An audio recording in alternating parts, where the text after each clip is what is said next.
Brian, I hope you're having a great day so far. I'm Joshua Weisel here in the Weather 225 Storm Studios, and good day to you at home.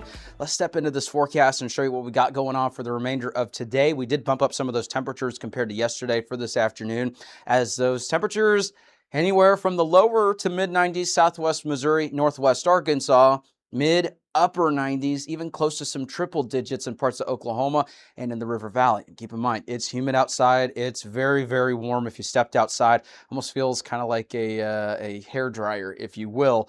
So just take care of yourself. Stay hydrated. Make sure you're taking breaks in the shade. Please don't walk your pets during the afternoon. It's going to be way too hot for their little feet. And, just follow all the heat safety protocol, So here's a look at what we got. Keep in mind, heat index values are going to be certainly warmer than this, into the triple digits. So keep in mind, some areas are going to be warmer than others, but it really doesn't matter where you're located. It's just going to be hot in general. So welcome to summer. Here's a look at that forecast there. There's going to be a chance for some pop-up showers and thunderstorms today, kind of like what we've seen the last couple of days. And then overnight tonight, it's another warm one.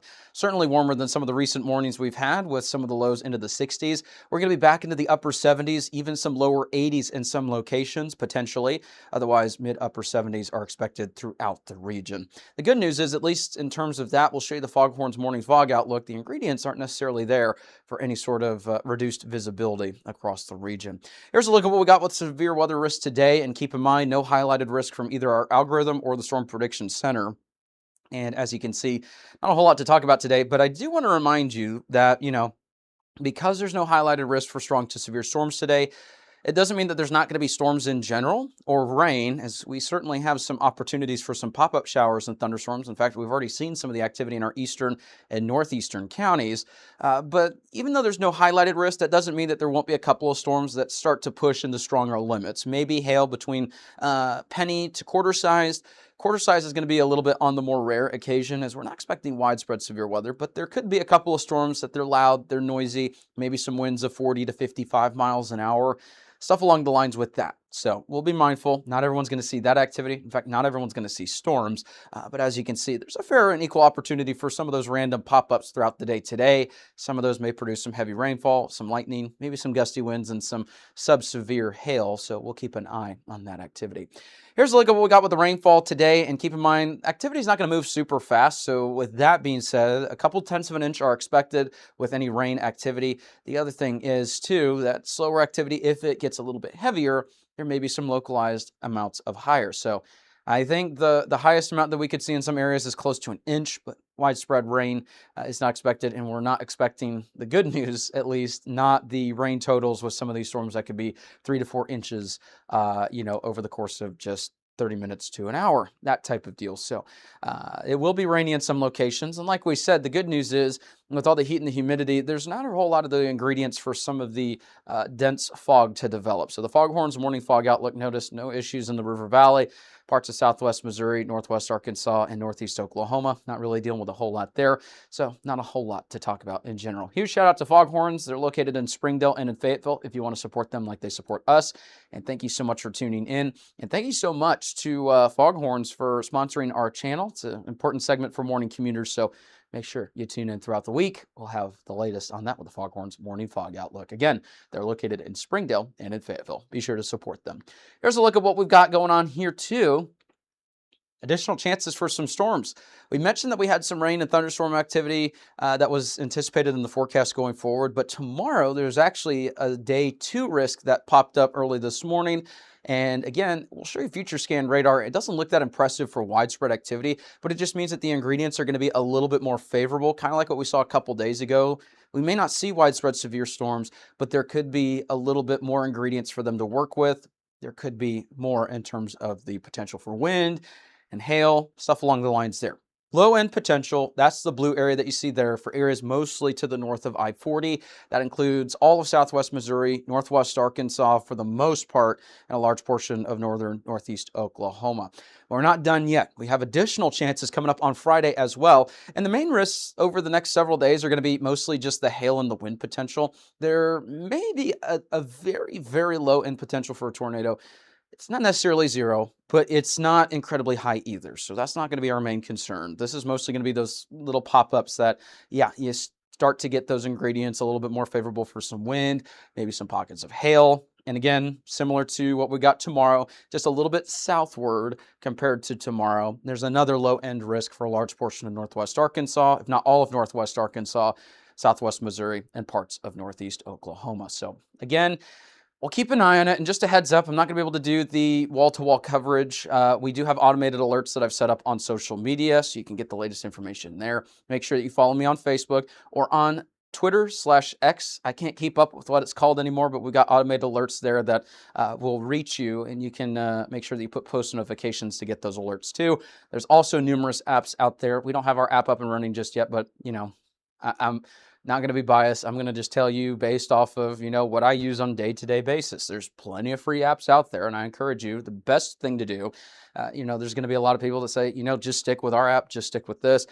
I'll tell you, even if we have an app, I want you to have multiple because it's better to have multiple ways to receive alerts and not caught off guard. So have numerous ways to receive alerts. You can follow me on social media for the alerts that we got there, but also make sure you have other outlets as well, just in case. Again, I apologize. I got a really good friend of mine's wedding, and I'm going to be, a groomsman in the wedding. Huge congratulations to my buddy Aiden, and really happy for him. So it'll be exciting to be able to celebrate him. And so I'm going to be able to post some updates, but I don't want to be disruptive in the wedding. So I've got automated alerts set up for this upcoming event. So huge shout out to him. If he's tuning in, congratulations to you. And we'll be, unfortunately, I won't be able to do any sort of wall-to-wall coverage, but we'll still have you covered with updates. And I'll be posting some video updates as well. Future scan radar, now that we're past that, here's a look at what we got the remainder of this afternoon to this evening. Pop-up showers and storms possible. Same old, same old. Tomorrow morning during the morning commute into the midday, there could be some scattered showers and storms across parts of the area. Again, tomorrow evening, maybe late tomorrow night. And then again into Friday morning, some additional activity. So it's not going to be widespread. Notice, it wasn't a big complex with a bow echo and, widespread issues. That's kind of like what we've seen the last couple of events, right? It's just scattered showers and thunderstorms. Not everyone's going to see severe weather. Not everyone's going to see storms in general. We just want to let you know, we've got some, potential there we want you to be mindful of. The main widespread issue going forward is going to be the well above average temperatures that are swinging into our area. Unfortunately, I've been trying to keep these temperatures away, but, there's only so much we can do. Thoughts and prayers to keep these away, but it's just summer, and it's just one of those things that it has to swing in at some point. And, meteorologically speaking, July, August, parts of September is when you see those peak temperatures. So it's expected at this point in the year. So we got those temperatures on the way. It's also looking drier, so enjoy these rain chances that we've got now. Of course, they're not great because we got storm chances with them, but it looks like we're going to start swinging in the direction of hot temperatures and dry conditions. So at least the good news is we'll get at least a break from the storms. At least it's not what we saw in June with the weeks and weeks and weeks of storms that felt like they were just pretty much every night. But yeah, we got some rain chances to let you know about. Over the next 6 to 10 days, though, rain chances, they're going to start to decline pretty rapidly. Rain chances look to arrive, Thursday, Friday. The activity there, the precipitation did not pop up on Thursday, but trust me, we got the opportunity there tomorrow. We'll have to go in and fix that, but, that may just be a little bit of a system error. Friday, Saturday, Sunday, we got the rain chances. Stuff starts to warm up by the time we get to Tuesday, back into potentially near triple digits. Same with tomorrow and Friday in the River Valley. And then we got those rain and storm chances to be mindful of. And Tulsa, again, we got the rain and thunderstorm opportunity. We'll fix that. I'm not quite sure why it's not popping up for all of them. The beauty of technology, am I right? Friday, Saturday, Sunday, we got some rain and thunderstorm opportunities on the way. Warms up by early next week. And then Southwest Missouri, kind of the same old, same old. That's a look at the forecast there. And, I apologize. Updates will be a little bit hit or miss between the next several days because I will be traveling to, be a part of my good friend's wedding as a groomsman. So I'll be busy, but I will be doing some updates on social media. I'll be doing some updates from our hotel, stuff along the lines there. We'll have some people here in the studio keeping an eye on some things and everything along the lines there. But I will try and do some updates when I can. But like I said, it's not going to be the wall-to-wall coverage for the full extent. So that's a look at what we got there. Thank you so much for tuning in, and hopefully you have a great rest of your day. We'll have updates here throughout the week. If you like our media and forecast, be sure to support us today on Patreon. You can advertise with us this storm season and throughout the year. Contact us today for availability and pricing. Weather 225 since 2015.